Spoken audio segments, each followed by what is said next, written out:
승리의 비결을 전수받고 싶다면 이란 제목으로 하나님 말씀 증거하도록 하겠습니다. 오늘 두 가지 살피겠는데, 첫째는 십자가는 승리라는 것입니다. 승리를 원하십니까? 십자가 붙들어야 된다는 것입니다. 십자가는 악에 대한 승리를 말하고 있습니다. 고린도전서 15장 부활장이죠.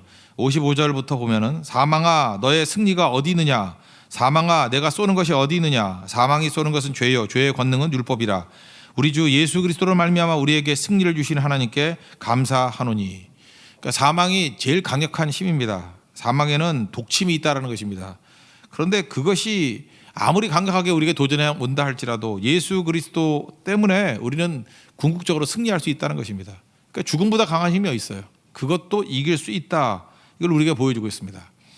또 예수님이 우리에게 승리를 주신다는 것을 보여주는 것이 골로새서 2장 14절 15절인데, 우리를 거스리고 불리하게 하는 법조문으로 쓴 증서를 지우시고 제하여 버리사 십자가에 못 박으시고, 또 두 번째 통치자들과 권세들을 무력하여 드러내어 구경거리로 삼으시고 십자가로 그들을 이기셨느니라.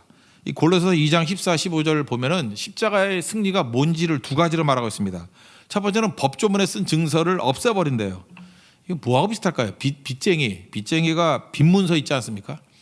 뭐 예를 들어서 10억인가 뭐 100억인가 이렇게 빚을 졌다. 그러면 뭐 두고두고 얼마나 고통스럽겠습니까? 뭐 평생을 갚아도 다 못 갚는 거 아니겠어요? 근데 그 빚 문서를 제거해 버리는 거 어떤 건지 아시겠죠? 더 심한 건 뭐겠죠? 그 노예 문서를 불태우는 거.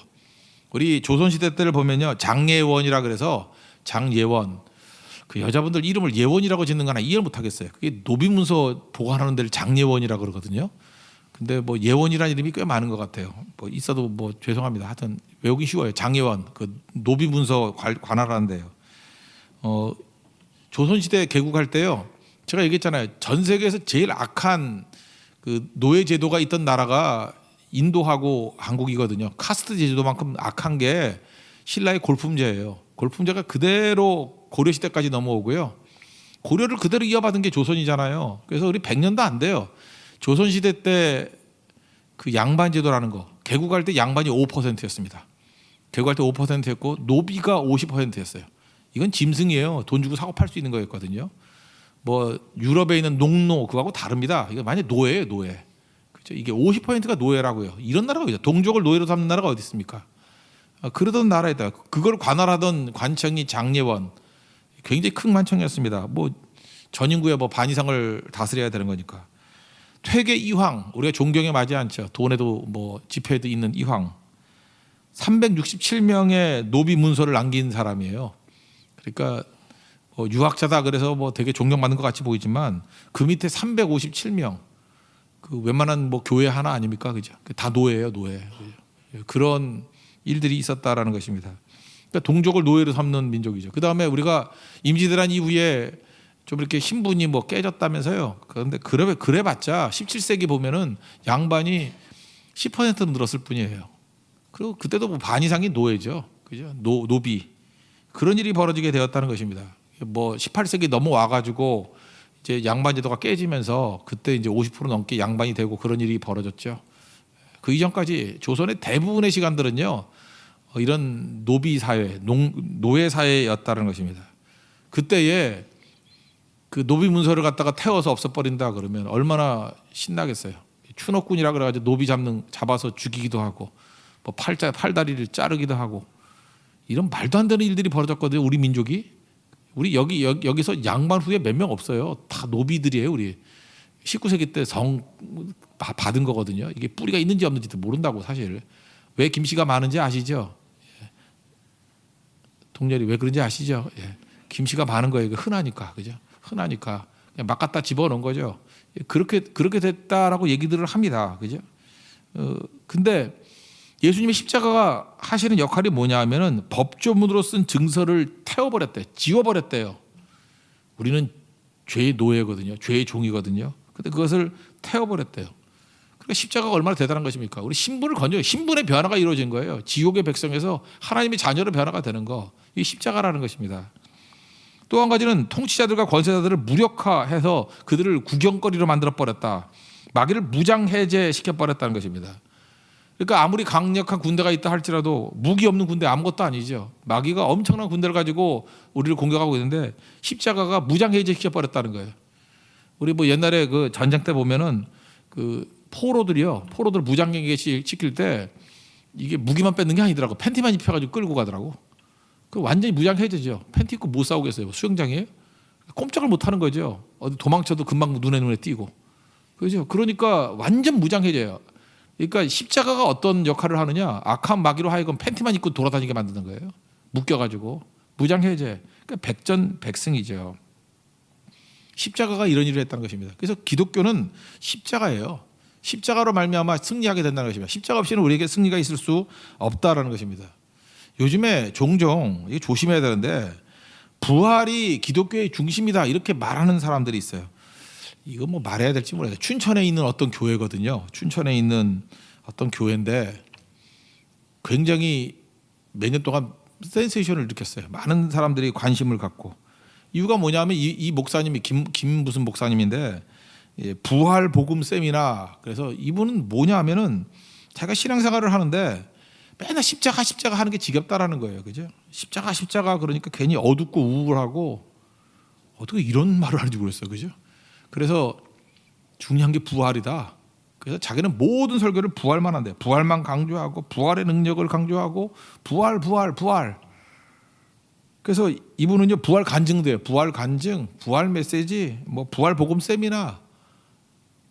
그랬더니 이제 교회가 많이 늘었어요 숫자가. 그랬더니 너도나도 그죠 부활이 답이다. 그러고 몰려가 가지고 몇 년 동안에 뭐 이단이니 아니니 뭐 이런 논쟁도 벌어지고 막 그랬어요. 난리가 났거든요. 백보양보해서 부활의 능력을 의지하는 게 왜 나쁘겠습니까? 근데 문제는 뭐냐면요. 이분이 진짜 하는 얘기인지 모르겠지만 어떤 뭐 글에 보니까 그런 얘기가 있대요. 저는 뭐 직접 들은 건 아니에요. 십자가만 믿는 것은 우상숭배와 마찬가지다 이렇게 얘기를 했대요. 그래서 살아있는 부활을 믿어야 된다. 좋아요. 부활을 강조하는 건 좋은데 십자가를 약화시키는 건 아니죠. 그죠? 이러니까 이상한 일이 벌어지잖아요. 명심하십시오. 십자가에서 구원이 있는 거예요. 우리가 부활에서 구원이 있단 말은 한 군데도 없어요. 성경에. 십자가에서 구원이 있고요. 부활은 따라오른 건데 부활은 확인해 주는 거예요. 그죠? 구원을 확인해 주는 거. 그래서 부활은 성령과 함께 오는 거 아니에요. 이게 확인해 주는 거지 성령이 우리를 구원한 게 아니잖아요. 십자가의 대속으로 말미암아 우리가 구원받은 거고 부활은 그것을 확인해 준 거라는 것입니다. 그런 의미에서 십자가 부활은 한 덩어리지만 굳이 얘기한다 그러면 십자가예요. 십자가에서 승리가 있는 거지 부활은 따라오른 개념이라는 것입니다. 그래서 부활은 십자가에 뒤따르는 영광이다 이 정도로 생각해야지 부활만이 최고다 이거 속으면 안 됩니다. 십자가가 승리라는 것입니다. 십자가는 예수 그리스도 이름의 능력이거든요. 그래서 십자가를 얘기할 때 나중에는 예수 그리스도 이름의 능력이다 이렇게 표현을 하는 거예요. 그 이름의 능력이 있다고. 그게 십자가의 능력이에요. 사도행전 3장에 보면은 성전 미문에 아름다운 문에 앉아 있던 안진뱅이가 있었죠. 그를 베드로와 요한이 은과 금은 내게 없지만 내게 있는 것을 내게 준다 그러면서 예수 그리스도 이름으로 일어나 걸으라. 그게 뭐예요? 십자가의 능력이라고. 일어나 걸으라. 벌떡 일어나게 되었죠. 나중에 뭐 사람들이 구구하게 말들이 많았습니다. 4장에 넘어가면 9절에 만일 병자에 관한 착한 일에 대하여 이 사람이 어떻게 구원을 받았냐고 우리에게 질문한다 그러면 이게 어떻게 나는지 궁금하냐? 우리에게 질문한다 그러면 4장 10절 답이에요. 너희와 모든 이스라엘 백성들은 알라. 너희가 십자가에 못 박고 하나님이 죽은 자 가운데 살리신 나사렛 예수 그리스도의 이름으로 이 사람이 건강하게 되어 너희 앞에 섰느니라. 십자가와 그의 이름이라는 거예요. 이게 승리라는 거죠. 뭐 떠들 게 뭐 있어요. 십자가의 능력이죠. 십자가의 능력. 그 이름의 능력. 그래서 다시 한번 얘기를 합니다. 4장 11절 그 다음에 너희들이 건축자들의 버린 돌로서 집 모퉁이의 머리털이 되었다. 너희들은 다 버렸지. 하나님이 모퉁이 돌로 삼으셨어. 코너스톤으로 삼으셨어. 그리고 4장 12절 다른 이로서는 구원을 받을 수 없나니 천하 사람 중에 구원을 받을 만한 다른 이름을 우리에게 주신 일이 없습니다. 다른 이름이 있어요 없어요? 없다라는 거예요. 십자가의 능력 외에는 다른 길이 없다라는 거예요. 이거보다 더 선명한 외침이 어디 있겠습니까? 그러므로 우리에게 제일 중요한 게 뭐예요? 십자가의 능력이에요. 그거 붙들어야 승리가 있는 거지. 그거 아니면 절대로 승리할 길이 없다라는 것입니다. 이 안진뱅이 일어나고 난 다음에 사도행전 3장 11절에 이런 말씀이 있어요. 나은 사람이 베드로와 요한을 붙잡으니 이거 원래 원어 뜻이 뭐냐면은 그 도망가지 말라고 아이가 엄마 치마 붙들고 있는 그 모습이에요. 그죠? 이제는 떠나가면 안 됩니다. 나를 살려주세요 하는 그런 거라고요. 그죠? 붙잡으니 보세요. 십자가의 능력으로 승리하고 나니까 거기에 붙들림 받는 사람들이 나오잖아요. 난 이거 없이는 못 삽니다. 더 떠나갈 수가 없습니다. 베드로가 십자가 복음 증거했을 때 오순절에 3,000명 회개했고요. 이때 이 안진뱅이 고치고 난 다음에 말씀 증거하고 5,000명이 믿었어요. 한 번 설교해서 5,000명씩 믿으면 대단하죠, 그죠? 저도 이러고 싶은데 5,000명, 그죠? 5명도 안 믿으니 문제지. 이때에 이 복음의 능력이 나타났다고. 이 승리죠. 악한 마귀가 그냥 박살이 나버리는 거예요. 여러분도 마찬가지입니다. 우리가 선교 현장에 나가서 십자가의 능력을 의지해서 복음 증거할 때 이런 크나큰 승리가 있게 된다라는 것입니다. 근데 참 재밌는 게 뭐냐면 오순절도 그렇고 여기도 그렇고요. 이게 지금 두 번째 베드로 설교잖아요. 전부 다 기적 행하고 난 다음에 말씀을 증거해요. 기적 이후에 말씀을 증거한다고. 말씀이 뭐예요? 그 이름의 능력. 그러니까 결국 기적에서 끝나는 게 아니라는 거죠. 말씀이 우리를 구원시키는 능력이 있다라는 것입니다. 베드로가 사람들이 자꾸 기적에만 관심을 가지니까 사도행전 3장 12절에서 이렇게 얘기해요. 왜 자꾸만 이거 놀라고 우리 쳐다보니 우리 개인의 능력과 경건으로 이 사람을 걷게 한 것처럼 왜 우리를 주목하느냐 이렇게 얘기를 합니다. 그 이름을 믿음으로 그 이름이 너희가 보고 아는 이 사람을 성하게 하였나니 이렇게 나오잖아요. 그 이름이 뭐예요? 예수님 십자가의 능력이에요. 십자가의 능력이 이 사람을 성하게 했던 거지. 왜 우리를 주목하느냐? 이거 베드로가 할 얘기예요. 베드로는 원래 복음서를 보면 어떤 사람이죠? 인정 욕구가 엄청났고요. 관종의 관종, 관심종자라고. 그러니까 자기 쳐다보는 거 되게 좋아하고 뭐 유별나잖아요. 여기 사람 다 주를 뭐 부인한다 할 때 나는 부인 안 하고 뭐 다 버려도 나는 안 버리고 뭐 예수님 바다 위 걸으니까 뭐 저도 걸을게요 뭐 이러고. 그러니까 뭐 나서는 데 되게 좋아하잖아요. 나서는 거 그죠? 뭐 뭐든지 나서는 거 좋아해요. 근데 여기 뭐라고 얘기해요? 어차피 우리를 주목하느냐? 나 쳐다보면 안 돼 그런 얘기죠. 우리 사람이 얼마나 자기 자신을 주목하는 걸 좋아하는지 아십니까? 여러분들 오늘 예쁜 옷 왜 입고 왔어요? 좀 쳐다봐달라고 그런 거 아니에요? 그거 아닙니까? 연예인들이 왜 미친 듯이 그래요? 연예인들이 돈 버는 게 좋은 게 아니고요. 인기라는 거. 사람들이 자기를 주목하고 있다는 것이 잠을 못 이룰 정도로 기쁘대요. 그죠? 그러니까 사람이 이렇게 주목받는 거, 인기 있는 거, 그거 얼마나 좋은데요. 저도 이게 보니까 그런 게 있는 것 같아요. 저는 이제 설교하는 사람이지만 설교할 때 정말 살인 욕구를 느끼는 게 뭐냐면 졸고 있는 사람. 하나님 말씀을 증거함에도 불구하고 괜히 무시하는 것 같아요. 저게 뭔데 나를 갖다 무시하나? 그리고 대화 나눌 때 스마트폰 이렇게 보고 있는 거 있죠. 그 사람은 이제 망할 존재예요. 내가 얼마나 싫은지를 몰라서 그래. 저만 싫은 게 아니라 누구나 다 그래요. 자기는 몰라. 근데 상대편이 지금 나를 무시하고 있구나. 왜 나를 주목하지 않지? 그거는 다 기각되는 거야, 기각. 그죠? 끝나는 인생이라고. 인간이 그런 존재라고요. 누구나 자기가 주목받기를 원하고 나에게 관심 갖기를 원하고 다 그런 건데 지금 베드로에게 관심 엄청 갖잖아요, 지금. 그죠? 베드로를 주목하고 있잖아요. 그런데 뭐라고 얘기합니까? 야, 우리 개인의 권능과 경건으로 이 사람을 고친 것 같이 왜 우리를 주목하느냐? 우리 주목하는 거 아니야. 누굴 주목하라는 거예요? 예수님 바라봐야지. 예수님의 십자가 바라봐야지. 어떤 신학자가 썼던 얘기가 재밌더라고요. 난 이게 뭔 소린가 그랬어요. 천사가 이게 날아다니는 이유가 뭐냐. 그래서 저는 순진해가지고 날개가 있으니까. 근데 그게 아니더라고요. 자기에게 무게를 두지 않기 때문에 그렇대요. 정말 기가 막힌 해석 아니에요? 자기에게 무게를 두지 않으니까 날아다닐 수 있대요. 뒤집어 얘기하면 자기에게 무게를 두는 교만한 사람들은 다 추락한대요. 여러분들이 날아다닐 수 있는 비결이 뭐냐면 나에게 무게를 두지 않는 거예요. 나에게 무게를 두지 않는 거. 개인에게 주목하지 않는 거, 그게 되게 중요한 것입니다. 우리가 이런 고백을 해야죠. 우리는 무익한 자라고. 하야 할 일을 했을 뿐이라고. 누가 보면 17장 10절에 나오잖아요. 충성 다 하고 난 다음에 나에게 무게를 두는 게 아니에요. 우리는 무익한 종입니다. 우리가 해야 할 일을 했을 뿐입니다. 자기에게 무게를 두지 않으니까 천사같이 되는 거예요. 자기에게 무게를 두면 내가 다 했습니다. 내가 충성했습니다. 그러면 고꾸라지는 거죠. 떨어지는 거죠. 여러분 잊지 마시오. 어딜 가든지 승리는 십자가 붙드는 거예요. 그 이름 붙드는 거예요. 나에게 무게를 두지 않는 거예요. 그때 승리하게 된다는 것입니다. 저는 교회도 그렇다고 생각해요. 교회도 뭐 너무 담임 목사 의지원하고 그러면 안 돼. 뭐 무린교회 그러지도 않지만, 그죠? 담임 목사 알기를 좀 우습게 여기도 괜찮고요. 주님 십자가 의지하고 나가야죠. 잠깐 목사 의지하고 그런 거 아니에요. 뭐 목사님 말씀만 해주시면 따라가겠습니다. 그거 아니죠. 그럼 그 제자됨을 거부하는 거지. 하나님께서 우리를 제자로 다 부르셨는데 우리 각자가 자발적인 마음으로 충성해야죠. 혹시 여러분들 그런 마음 있습니까? 나 없으면 안 될 건데. 우리 찬양 인도하는 자매, 내가 노래를 좀 부르니까 하는 거지. 나 없으면 없어 봐요. 더 좋은 사람 나와서 쓰죠. 모세 보세요. 모세 없어도 가나안 잘 들어가서 정복해요.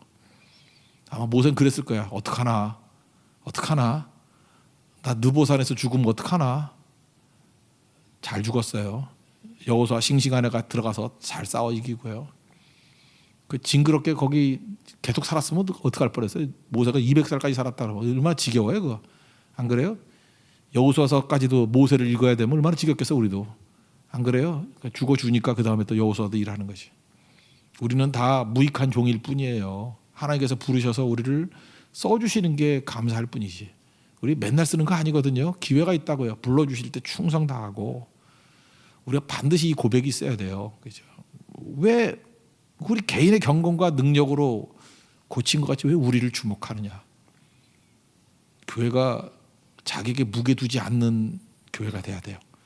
그러면 날아오릅니다 교회가. 근데 뭐 누구 없으면 안 되고 누가 했고 누구는 유익한 종이고 그럼 다 추락해 버린다는 것입니다. 그거 아무것도 아니에요. 여러분 명심하시오. 승리는 십자가밖에 없어요. 십자가 뭐라고요? 예수 그리스도의 이름의 능력이에요. 십자가 외에는 승리가 없습니다. 예수 그리스도의 이름의 능력에 승리가 없어요. 찬송가 151장 보세요. 십자가 내가 처음 볼 때 나의 마음에 큰 고통 사라져. 여러분 고통이 있습니까? 십자가 그거 바라보면 내 마음속에 큰 고통이 사라지고 오늘 믿고서 내 눈이 밝아졌대요. 십자가 바라보면요 고통 사라지고 눈이 밝아져요. 그래서 내 기쁨이 영원하도다. 여러분 그 승리를 맛볼 수 있는 믿음의 종 되기를 바랍니다. 우리가 베트남 가서도 할 일이 그거예요. 십자가 증거하는 거예요. 십자가. 그 이름의 능력. 십자가 바라보라. 우리는 무익한 종들. 저는 그래서 좋은 것 같아요. 이번에 뭐 연세 드신 분들도 많이 가고 뭐 이렇게 명단을 보니까 뭐 눈에 띄는 사람도 별로 없어요. 그냥 뭐 그렇고 뭐 그래서 너무 좋아요. 주목할 사람이 없어. 누굴 주목해? 뭐 애기를 주목할 거야? 누굴 주목해? 그냥 주목이라 지고 와야지. 주목할 사람이 없어요. 그래서 너무 감사한 거예요. 십자가만을 증거할 거예요. 십자가만을. 예수 이름의 능력. 그때 얼마나 큰 일이 벌어질지 우리 기대해야겠죠. 승리할 겁니다. 왜? 십자가 붙들면 승리해요.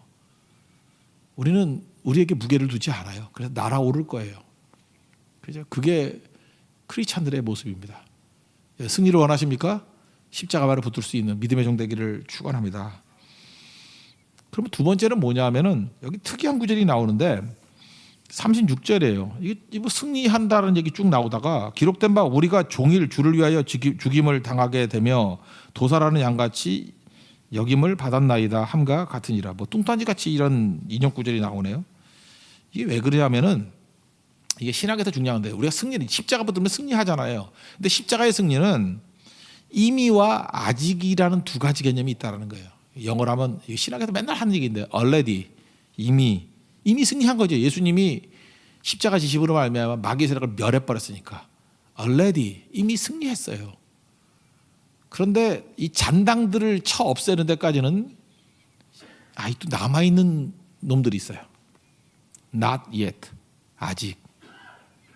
이 두 가지가 같이 있다는 것입니다. 그래서 제가 이걸 설명을 할 때 2차 대전 끝날 때 그 1944년 6월 6일 그 놀만디 상륙작전을 할 때 그걸 D-Day라 그러죠. D-Day. 요즘에도 쓰죠. 뭐 D-6일, D-5일, D-Day. D-Day는 Decision Day예요. 결정적인 날.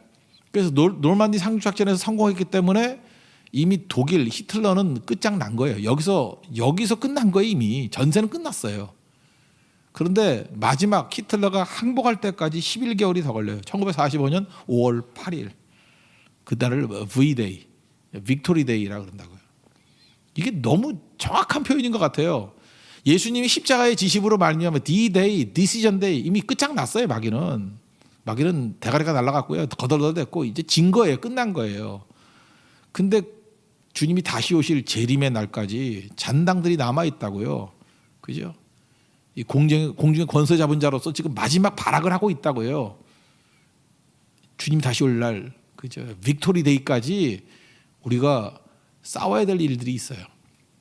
이게 지금 우리가 이 땅을 살아갈 때의 모습이라고요. already 승리했지만 not yet 아직도 다 이긴 게 아니에요.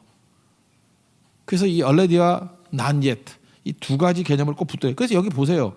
36절을 보니까 여기 죽임을 당하고 도살당한 양같이 여김을 받았더라. 우리 이 세상을 살면서 이런 거 느끼잖아요. 예수님 승리했다 그러는데 왜 인생이 이렇게 고달프지? 잔당들이 있기 때문에 그래요. 베드로전서 5장 8절도 보니까 근신하라 깨어라 너희 대장 마귀가 우는 새같이 두루다니며 삼킬 자를 찾나니. 그러니까 마귀가 지금부터 하는 일이 뭐냐면요, 뻥치는 거예요. 허세. 나는 강하다, 나는 살아있다, 나는 전지전능하다, 속이는 거거든요. 그래서 우리는 뭘 하면 되냐면 속지 말아야 되고 이걸 폭로해 버려야 돼. 폭로. 사기치지 마, 넌 죽었잖아. 그리고 마귀는 이게 멋있는 가면을 쓰고 나타난 거예요. 가면을 벗겨야 돼. 요놈 한번 팍 벗겨보면 대가리가 박살이 나 있어. 이쪽이. 진짜해 진짜. 이미 머리가 박살이 나 있다고. 가면 쓰고 다니라고. 광명의 천사같이. 그래서 already 이미 깨진 거야 너는. 그렇지만 아직까지 발악을 하고 있죠. 마지막. 그러니까 닭으로 친다 그러면 목 잘린 닭이 이틀 뛰어다닌 적이 있다 그러잖아. 모르세요? 목을 탁 쳤는데 이틀을 뛰어다닌 닭이 있었대. 본 적은 없지만 들었어요. 근데 목 잘라도 뭐 몇 분은 뛰어다니는 닭은 있어요. 우리 친할머니가 저 닭 잡아줄 때 잘못 잘라가지고 반전 덜렁덜렁 하는데 뛰어다니더라고. 아, 나 징그러워서 그다음부터 내가 닭을 3년을 못 먹었어. 그죠? 치킨만 먹었지. 닭을 못 먹어서 그래. 하여튼 그랬던 적이 있었는데요. 이제 마귀가 그런 꼴이에요. 그런 꼴. already 이미 죽었는데 목 잘린 닭 죽은 거잖아요. 난 예. 근데 뻗질 않네. 뛰어다니네. 그러면 속고 있는 거죠. 저거 놔두면 곧 죽을 거라고요. 저 아무것도 아니죠. 그래서 이렇게 얘기하잖아요. 그죠? 그 37절 이 모든 일에 우리를 사랑하시는 이를 말미암아 우리가 넉넉히 이기느니라. 이거 별 아니야. 이미 다 이긴 거야. 끝장난 거야. 이거를 말하는 거죠. 그러니까 우리가 어떻게 살아야 될지를 아시겠죠. 어떻게 살아야 되겠습니까? 잘못 사는 것 중에 하나가 뭐냐면 기독교는 양극단이 되면 안 돼요. already만 믿는 거예요. already. 이미 승리했다. 이거에 강조하는 사람은 값싼 승리주의예요. 그래서 믿음으로 안 되는 일이 없어. 기도하면 다 돼. 기도하면 만사형통이야. 그죠? positive thinking, 뭐 적극적인 사고방식. 예수 이름만 얘기하면 다 이길 수 있어. 이건 뭐죠? already만 얘기하는 거야. already만. 이미 승리했다. 맞는데 반쪽만 맞는 거예요. 그럼 무조건 승리만 해요? 현실적으로? Not yet. 아직이야 아직. 어떤 사람은요 또 not yet만 강조하는 사람이 있어요. 이거는 부정적인 패배주의예요. 이 세상이 험하고 마귀하고 맨날 싸워야 되고 시험과 고통이 그치질 않고 이 세상이 지옥이야. 뭐 지옥이 딴 데 있냐. 여기가 지옥이지. 이것도 문제가 있다고. 이 쪼다 같은 놈이 어디 있어. 예수님 박살 냈다는데 뭐 딴소리 하고 있어. 지금 목 잘린 닭 갖고 왜 겁을 먹어요. 그러니까 우리는 두 가지 균형이 있어야 되는데 이게 성경 말씀이라고요. 예수님이 이미 결정적인 승리를 이루셨습니다. 믿습니까? 이게 already예요. already. 이미 우리는 주님 의지하고 나가면 주님께서 우리에게 이길 힘을 주셔서 이미 이긴 싸움이에요. 싸워서 이기는 게 아니라 다 이긴 싸움이니까 잔당들 없애는 거예요. not yet. 아직 다 이루지 못한 거. 그걸 뭐 땅끝까지 복음 증거하는 거예요. 증거하면 반드시 승리해요. 반드시 그날이 와요. 이미 다 이긴 거예요. V-Day 기다리고 있으면 된다고요. 반드시 이루는 거죠. 그래서 우리 38, 39절 뭐라 해요? 내가 확신하노니 사망이나 생명이나 천사들이나 뭐 권세자들이나 현재일이나 장래일이나 능력이나 높음이나 깊음이나 다른 어떤 피조물이라도 그리스도 예수 안에 있는 사랑에서 끊을 수 없다. 이게 확신이죠. 확신. 그래서 이 땅에서 여러분 고난이 온다 그래도요. 고난으로 끝나는 게 아니에요. 칼빈이 그랬어요. 고난은 제2의 은혜라고. 두 번째 은혜라고. 하나님께서 첫 번째 은혜를 주셨죠. 구원의 은혜. 고난이 두 번째 은혜예요. 왜 그러죠? 고난 중에도 이기니까. 고난 중에 주님 의지하면 이기니까. 그래서 고난 중에 압도적인 은혜를 느끼는 거예요. 은혜. 그래서 고난이 제2의 은혜래요. 그래서 여러분들 예수 그리스도 십자가를 붙들면요. 이 고난이 은혜가 되는 이유가 뭐냐면 십자가를 보면 해석이 돼요. 여러분 인생에서 제일 중요한 게 뭐냐면은 헤매는 이유가 뭡니까? 해석이 안 돼서 그렇죠. 이거 왜 그런지 모르겠어. 이거 왜 그렇지? 근데 성령께서 우리를 찾아오시면요. 기도 응답하고 뭐 응답받았다고 간다 그럴 때 실제로 이렇게 상황이 다 바뀌어 버리는 게 아니에요. 기도 응답이라 그래서 기쁜 마음으로 돌아가는 이유가 뭘까요? 해석이 된 거예요. 해석이 된 거라고요. 해석이. 아, 그래, 그거였구나. 고린도후서 12장에도 보면 사도 바울이 육체의 가시 그대로 있는데 막 기뻐하잖아요. 이유가 뭐예요? 해석이 된 거거든. 내 은혜가 되게 족하다. 그죠? 약한 가운데 내가 강하면 된다. 해석이 되잖아, 해석이. 그래서 내가 기뻐했대요. 내가 온전히 약함 가운데 있기를 원한다. 그래야 주님 더 의지하니까. 여러분 인생에 해석이 되려고 그러면요. 그 부활의 영인 예수님의 영인 성령이 오셔서 우리 해석해 주시면 된다라는 것입니다. 그리고 해석이 되는 이유가 뭐냐면 야 고난이 왜 이렇게 많죠? 아, 그 일의 능력 의지하면 저건 박살이 나는 거구나. 아무것도 아니잖아요. 그래서 우리가 담대함 가지고 설 수 있다라는 것입니다. 그래서 고난이 별게 아니에요. 왜냐하면 예수님의 이름의 능력을 우리에게 주셨기 때문에. 이런 예를 한번 들어볼까요? 마지막으로. 우리 교회에서도 어떤 이렇게 교회 일을 한다 그러면은 이렇게 앞장서서 섬기는 분이 계십니다. 그냥 뭐 많이 알기도 할 것 같은데 어떤 집사님이 계셔, 김 집사님이라고. 근데 제가 그 집사님 크레딧 카드를 이렇게 집어와 가지고 옷도 사고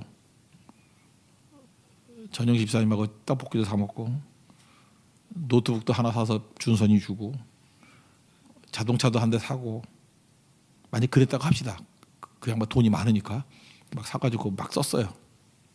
그러면 여러분들이 뭐라 그러겠어요? 저 목사 저 이상한 사람이네. 성도 카드를 뺏어다가 아니 옷 사고 떡볶이 사 먹고 노트북 사가지고 누구 주고 자동차 사가지고 그러면 저는 이상하다 그러지 않겠어요? 저거 지나치다 오바다. 혹시 그 집사님이 괜찮아요 그러더라도 저거 미친 짓이다 그런 생각 안 하겠어요? 실감을 안 하네. 그 정도 해도 그냥 가만히 있을 것 같은데 내 느낌에는.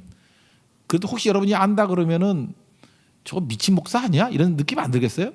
왜 남의 카드 들고 다니면서 저 난리야?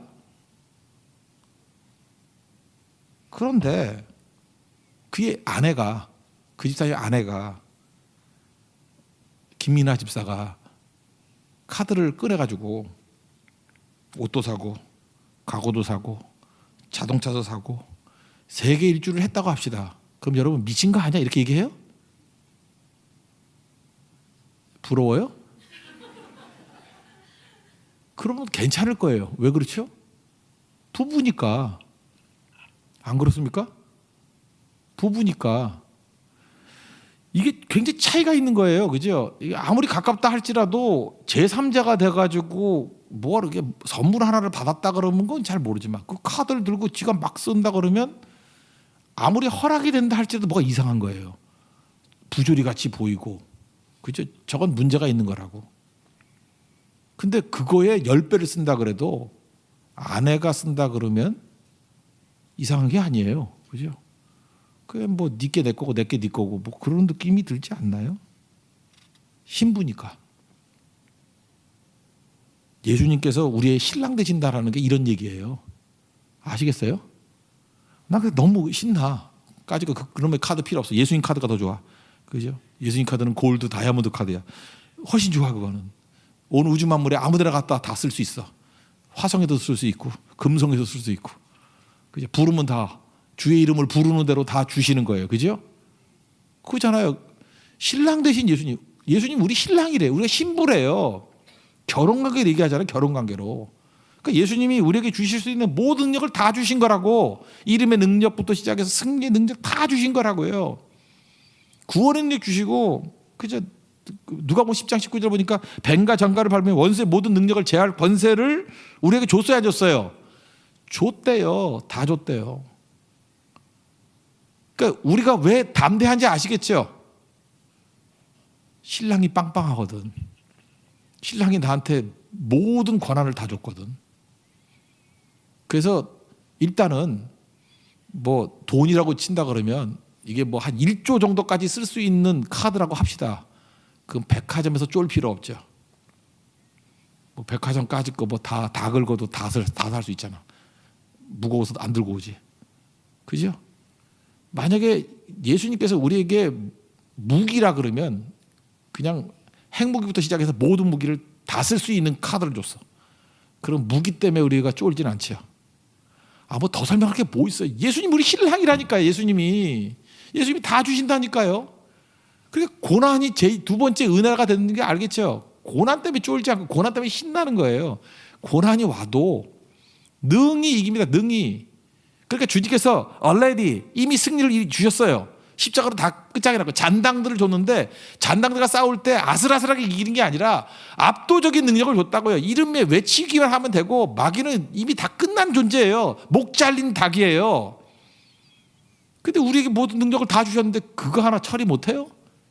이제 할 일은 뭐죠? 순종이라고요. 땅끝까지 가서 순종해서 그 싸움에서 이기는 싸움 해야 된다는 것입니다. 오늘 이 밤에 여러분들이 붙들어야 될 게 그거예요.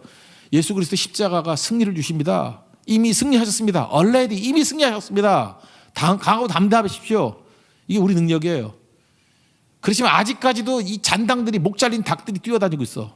Not yet. 아직이야 아직. 그러나 이게 겁낼 문제가 아니고 쫄 문제가 아니고 우리에게는 무한대의 크레딧 카드가 있고 무한대의 무기가 있고 무한대의 예수 그리스도의 이름의 능력이 있다고요. 뱀과 정갈로 발붙고 원수의 모든 능력을 제할 권세를 우리에게 이미 주셨어요. 왜? 신랑 대신 예수님이 신부에게 우리에게 주셨다고요. 이제 잔당들 못 이겨요? 할 일이 뭐예요? 순종에 나가서 싸우면 이길 수 있다는 것입니다. 이게 승리예요. 우리 승리합니다. 믿습니까? 무조건 승리합니다. 이제 승리하러 가는 거예요. 여러분 패배주의에 사로잡히지 말고 왜 인생이 이렇게 모순같이 보이느냐 하면 already와 not yet이 있기 때문에 그래요. 이미와 아직. 이미 승리했고 아직 남은 게 있어요. 그게 이 땅에서 호흡하면서 우리가 치루어야 될 과제입니다. 이건 반드시 승리합니다. 그 싸움에서 이길 수 있는 하나님의 종 되기를 바랍니다. 그래서 우리 앞에 놓여 있는 잔당들이 있을 때 예수 이름 의지해서 이기면 되죠.